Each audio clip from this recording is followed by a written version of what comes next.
Beautiful Karen coming on today to speak to us about menopause and perimenopause. She's a super powerful women's health coach, and this is a topic that really, really, really excites me. So I am super, I don't know why, almost like emotional about having her on here. I love that. But we trust the energy. I'm going to just bring up her bio for you guys. So her goal is to open up a dialogue on conversations around menopause, helping women to thrive, not just simply survive. She's also a personal trainer and a sports nutritionist. She runs small group fitness trainings, one-to-one coaching, and is a wellness guide for Athleta Well. She's not just logging in the miles. You can find her at home in Austin, Texas, enjoying time with her husband, 3 kids, and 4 fur babies. Okay, you live in Austin. I have no idea what the hell is going on with me in Austin. But there's something there. Like there's an energy about Austin, Texas at the moment. It wants to bring you here. Yeah. It does have a really cool vibe. It's got a really, so many spiritual healers on podcast have been moving there as well. So, okay. So tell the audience a little bit about you, what you do, what your programs are, and then I'll pepper you with some questions. Okay. So I started as a fitness coach about 8 years ago, after I guess having my own midlife crisis. I was a middle school teacher for about 17 years, and I was like, this is fun, but it's not serving me anymore. And so as my kids got a little bit older and a little bit more independent, I was like, I feel like I need to find who I am again. And so I talk a lot about that with women going through midlife, because all of a sudden we have this newfound freedom, but we don't really know what to do with it.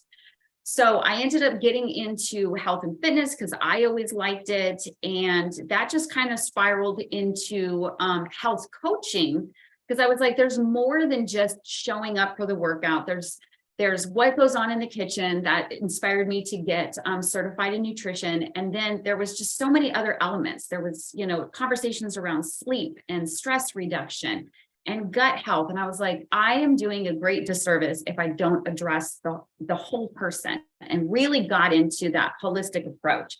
And so probably about 4 years ago, I started struggling with my own fitness journey. I was like, I'm gaining weight. I'm still doing all the things. I'm eating the right foods. At least I think I'm eating the right foods. I'm gaining weight. My endurance is not there. I can't lift the weights I wanted to lift before. I'm in the middle of a workout. I can't even formulate a sentence to tell people to do a squat. And so I'm talking to my mom about this, and she goes, oh, it sounds like you're going through perimenopause. And I was like, what is that? And she's like, well, it's before you actually go through menopause. You go through this whole stage. And I was like, why have I never heard this before?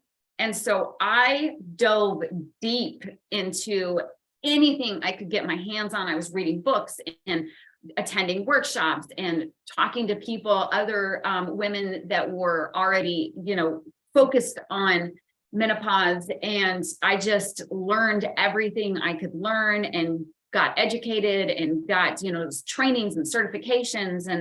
And so that really, I was like, no woman should ever have to go through this alone. And if I didn't have my mom, which a lot of my friends don't have their moms, or they just don't have that open line of communication, I wouldn't have known what to do. I thought I was going crazy. I thought I was losing my mind.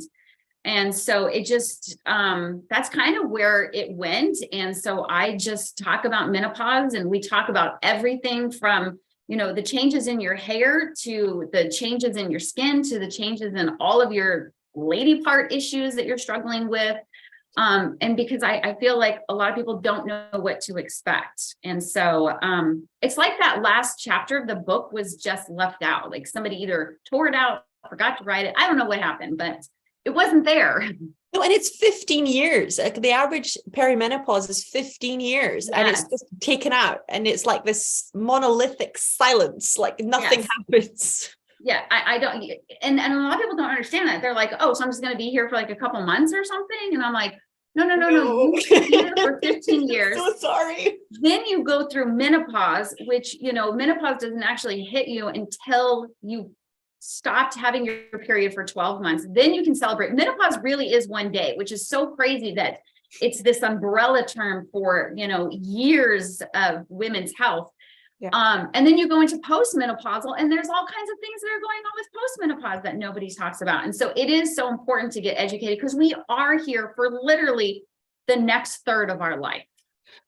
Okay, so I'm just going to break it down for the listener. So just for you, if you guys are brand new and you're kind of joining us and you're like, I've never dealt in this topic before, either because, you've been taught the complete lie that it's not relevant to you until you're like a lot older, right. Or, you've been there, but you've only heard about menopause. There's three issues that come up here. One is the perimenopause, which is we're discussing. One is the postmenopause, but the other is early menopause. So that can come on after pregnancy, or if your hormones are whacked or your mineral stuff, or because of other things that go on as well, or other health problems. And the symptoms are similar. The ways that you handle them and yeah, it's mad that in medical school they cover 1 day on this if it's a good medical school. Sometimes it's even less than that. And it's a huge, huge mental health issue. So let's slow it down. So what was it like for you when you were like, oh my God, this is like a 10 to 15 years stage, and then there's going to be post-menopausal stuff as well? What were the solutions you implemented? What started working for you? When did you decide this was your thing? So when I started researching, obviously I learned a lot more about my hormones that I didn't know. And there's really like 7 key players that really affect everything that's going on in our body. And so I looked at, the importance of testosterone, because again, as women, we always think that's a man's hormone, when in reality, it's so important for us, for our fitness, for our energy, for our sleep, for our brain function. I looked obviously at progesterone and estrogen. I looked at, how our stress levels. So looking at, cortisol. I was having issues with my thyroid. And so one of the things I did is get educated on my hormones and really what are their roles in my body? Because I think it's like breathing. Our body does it and we don't think about it. And until we notice that we're struggling with breathing. And so that was one of the areas. The other thing is I had a doctor that knew her stuff, and that made a huge difference. And so I run into a lot of women that are like, my doctor just kind of like said, either one, you're too young, which I'm like, no, don't allow that, conversation to happen. Or they want to put them on antidepressants, or they just they're like, well, just eat less, move more, you'll lose weight. And again, that is the last thing we need to be doing. And so for me personally, I was so fortunate to have a doctor that understood and got me on hormone replacement therapy. It was like that light switch flipped again. And so I tell people, when I started to feel it, it was almost like overnight. Like I woke up like the movies, the Santa Claus, and I was literally 10 out. And I'm like, I am 30 pounds heavier all of a sudden. Like what just happened? And I was, like I said, I was struggling with a lot of brain fog, joints were hurting and all. But there was also this whole thing going on in the bedroom. I don't know if this is too much for your go for people. So obviously, things change, it becomes a little bit drier, it's not as comfortable anymore, but I was noticing a lot of pain and burning, and I was like, this doesn't feel good. And so I'm talking to my girlfriend, I'm like, do you think it's possible I have like an STI? Like that would mean that my spouse is with somebody else and bringing this home. And she's like, no. So I talked to my doctor about it, and, I'm sobbing. I don't know what's going on. And she, informed me, this is all normal. This is all part of it. He's not doing anything wrong. It's actually your body's just changing, and we're going to help you get feeling better. And luckily I was able to talk to my husband. We have an open communication. And I was like, I was so afraid that this is what was happening. And again, another thing that I was like, I never want women to think that, their spouse is cheating on them. That was the worst feeling in the world, because I didn't know what was going on down there because nobody told me. And so things like that. And so when I was able to talk to my partner, I was able to talk to my doctor. I don't get embarrassed easy, so I just kind of throw it all out there. And that's really one of the things I encourage women, if anything, make a list so that you don't forget, or if you just kind of have to hand the paper to them and let them read it if you're embarrassed to talk about it. But these are the things that have to be addressed. And so when I got on hormone replacement therapy, I'm telling you, it was like the light switch flipped back on. Life was good. Life was good at home. Life was good in the gym. Life was good in the kitchen. I felt like a whole new woman. I personally did not have to stay on hormone replacement therapy. I took it for about a year, and then, COVID, and there was this lapse where I wasn't able to get to the doctor.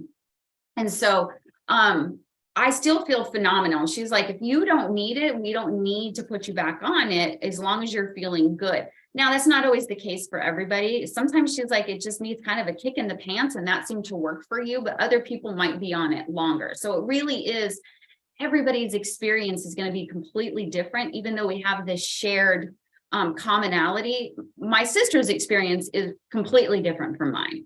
And so the biggest thing is being able to talk to your doctor, talk to your partner, talk to your friends, and just really, don't be embarrassed, because most likely you're not the only one struggling with it. It's kind of like that kid in class that doesn't want to ask the question because they think they're the only one that has it. And then somebody else asks it and you're like, oh, good, because I needed that.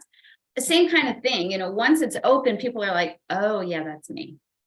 So you raised some really incredible points. So I'm going to summarize, kind of starting at the beginning.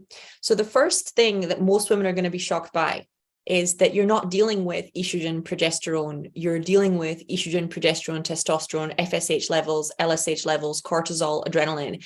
And most of the tests that are run don't cover that. They just look at your estrogen, progesterone and go, oh, this is okay. They don't even look at your thyroxine. And if they do, they look at a couple, and they don't look at T3 and T4, which are even more liver related than they ever were thyroid related. So it's already like there's a charge around there, because a lot of women are getting these tests back going, everything's normal, but they feel awful, and they're like, maybe I'm a hypochondriac, maybe there's something wrong with me. So what we're seeing about her doctor being unknowing what she was doing and not being afraid of prescribing hormonal therapy or running the tests on the full 7 hormones, that's already far beyond what most people get at that stage. They normally go, the doctor kind of acts like they're a bit bonkers, and then this is where you have to really have the courage to kind of advocate for yourself, because there are a lot more. Like my best friend, she's a few years older than me. And I said the same thing to her that your mom said to you. I was like, I think this sounds like it's perimenopause. And when she went to the doctor, her estrogen, progesterone were normal. And it turned out her cortisol levels were through the roof. Her adrenaline glands were producing a huge amount of cortisol. And like you, the moment they put the correct hormones in place, it was like a light switch. Like, I've got myself back, yes. I'm back to being me. But they would never have found the answer if it had just been estrogen and progesterone. That's where they were going to stop. They were like, your endocrine system is normal, when there was something else. So there are 7, not 2. So it's a huge point she brought up there. Right. And then we're shifting into this HRT thing, because there's so much misrepresentation around the HRT studies, and so many women think this is such a dangerous thing, which is not the case. And there's also this misconception that you're only supposed to do hormone replacement therapy if things get really, really bad. Right. Which actually all the science shows that the faster you implement hormone replacement therapy, the better it works, and the more likely you are to only need it temporarily. Right. Sometimes to kickstart, sometimes to repair, sometimes to just let your body rest a bit, because you've got what you need while your body's figuring itself out. And then there's this idea that if you come on it, you have to stay on it. Whereas it's your health plan, not your doctor's. You have to have that conversation. Right. Then we got to the sexy bit, which we didn't kind of go into deeply, but I think I can feel the juiciness of it. It really affects our sex drive. It brings on the mom rage as well. Like, so much of the depression and the anger and the unhappiness at life can be masked at this. And you can be working for hours in therapy and not know why the hell it's not moving, because it's a hormonal issue. Right. And the conversations with other people, especially your partner, your kids, your friends, as to what's happening with you and with your body. So I'm going to let Karen decide which of the juicy ones she wants to go deeper into, because there's like huge juicy bits. There's so much in there. Yeah, but we'll go down a rabbit hole that feels right for you, because they're all incredible. Well, and I think obviously you see, or you see on TV the jokes of, oh, you're going through menopause. And obviously the big one is they make fun of hot flashes. I honestly did not experience hot flashes until last summer. And I think a lot of that was brought on just because of the summer heat, to kind of elevated my temperature anyway. But being on my thyroid helps my temperature stay where it needs to be. So I am on thyroid medication, and that definitely helps with the hot flashes. And so, we see all these things, you're cranky, you're on menopause. It does affect your mood. It does affect anxiety levels. It does have an increase of depression. You're going to notice that you want to be alone more often. That's actually very common. And it's okay to take those moments where you kind of have to step away and be with yourself for a little bit. And it does affect your libido. And of course, that's one of the things that they always joke about, is that we dry up and shrivel away. And while yes, the estrogen does change what's going on down there, and it does make it a little bit more challenging, there's so many things out there. And so I took a lot of time to look at, lubricants, because we always think that that's something that's just a little playfulness in the bedroom we're going to add, when in reality, those lubricants can really make life easier as we go through this transition. I also learned more about moisturizers. We should be using moisturizer on our lady parts as much as we're using moisturizer on our face. And a lot of people don't understand that either. As the skin changes, it's almost like you have little paper cuts down there. That's where you're going to feel that stinging and that burning. And again, that's where I was like, what is going on? When somebody explained it to me, it made more sense. And then again, I was able to talk to my partner and let him know there's certain things that just don't feel like they used to. And we kind of need to adapt and kind of roll with the punches. And when the hormones, kind of level out, things feel better. And so I do feel that sexual wellness is such an important element in this. It's not just that your libido changes. Your libido changes for so many reasons, whether it's the discomfort, whether it's the increase in incontinence that you have all of a sudden, because now you're constantly struggling with bladder issues. Sleep disturbances are huge during this time because your hormones are off. You're waking up, or you're struggling to fall asleep, or the incontinence is waking you up. Now you have to go to the restroom in the middle of the night. You're struggling to get back to sleep. So you are tired more. That could be affecting what's going on with your sex life and your sexual wellness. So there's a lot of elements. Once you're able to really put all of this together, it really does spiral, and you're going to notice, oh, I feel good here, and I feel good here, and I feel good here. It really is trying to put together a puzzle piece. It's not going to happen overnight. And I think that's where a lot of people are like, oh, this one thing didn't work, so I need to just not do it. It really is finding what works for you, and what works for you might not have been, the same thing that worked for the lady that is in the cubicle next to you at work. But at least it gives you some information to some of the things that I should be searching for and seeing where I'm struggling. Just like I said, just opening up the conversations is a huge deal. Mm-hmm. And if we kind of, like I said, we slow it down and break it down, because my audience will get a shock here. So what I specialize is in medical intuition. And I work a lot with the herbs and the minerals and the vitamins, because I've got the nutritional side too. But what I always teach because I teach a lot of medical intuitives every year, is that you are supposed to let the client lead. And there is not one answer. It is their journey, and you are there with them on that journey. And it's your job to be present. Right. So most of my client base is like their brain is like natural. But then I have like the 20% that are completely happy and using the medical route in a very healthy way. And it works incredibly well for them. Mm-hmm. So if you've just like dropped in here, you're like, oh my God, Sky's talking about HRT. It's like that our job is to go with people on their journey, and to support them in their journey. It's not to pull them into one right way, because there is no right way. Yeah. Right. And that's what Karen is bringing up in such a huge way, because there is not one right way. And I have had women who have tried everything when it comes to the herbal side, and it hasn't worked, and HRT was perfect. And I have had women that have tried the HRT route and it didn't work for them, mm-hmm. and the herbal route was perfect. So you have to you have to find the courage to find what works for you. It really is.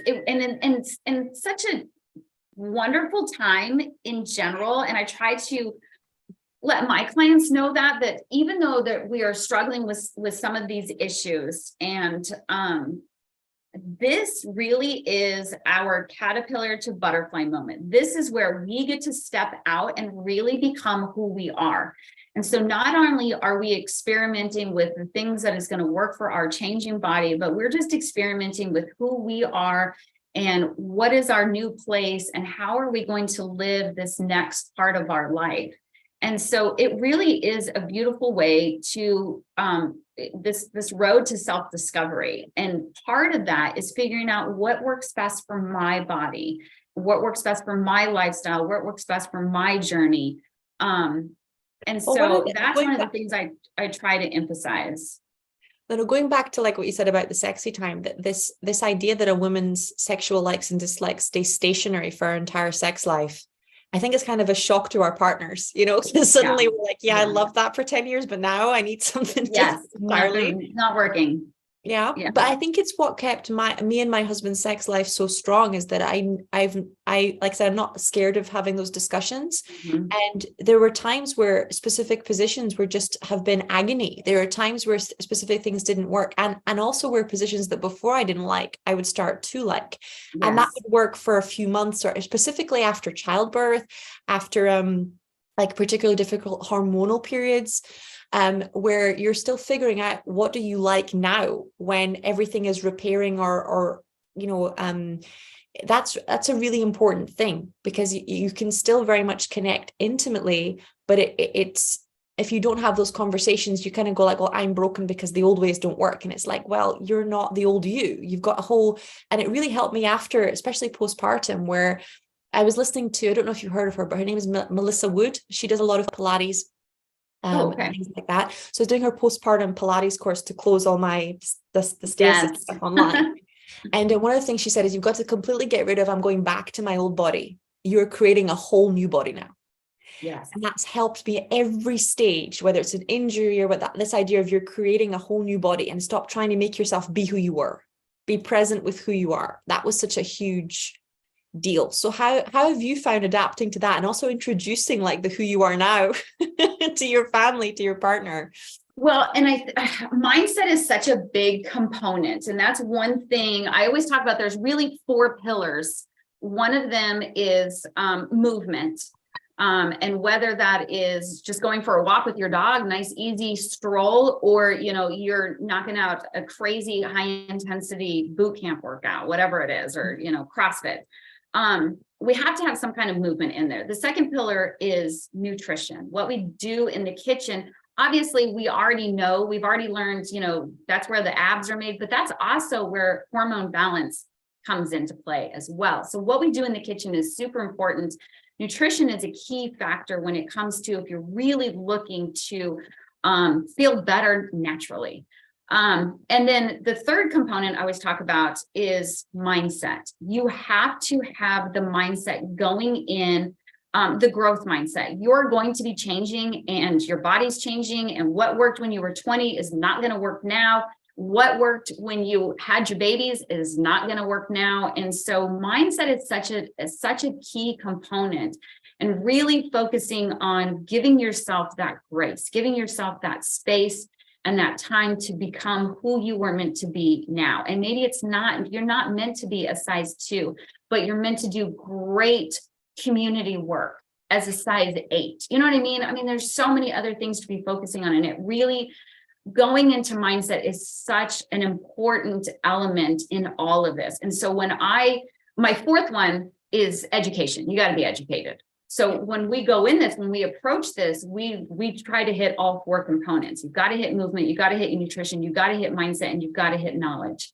And so that's a hard one. Like you said, that's a hard one. But once you're able to remind yourself, I'm not that person, but I'm this amazing person now. And I think my family has been, they seem to go with it. My family is very supportive. My son, who just turned 20, he's a Marine. He could school you on menopause. So he's like ready to go. So I'm like, I know you don't want to know this stuff, but someday you're going to have a best friend or a partner or whatever, and they're going to be going through these changes, and you need to recognize and support that person. You're going to go through your own changes, and you want their courtesy and respect and love for you as well. And so, I'm very open and honest with my kids, and we talk about it, and my girls kind of know. They're like, this sounds terrible. And I'm like, well, look at all the other stages. They It's weren't not that like periods sound like a blast. Periods don't sound amazing until you're holding the baby, and then you get it. You're like, right. Exactly. You're like, oh, this is nice. And then everything goes and you're like, wow, this is really hard.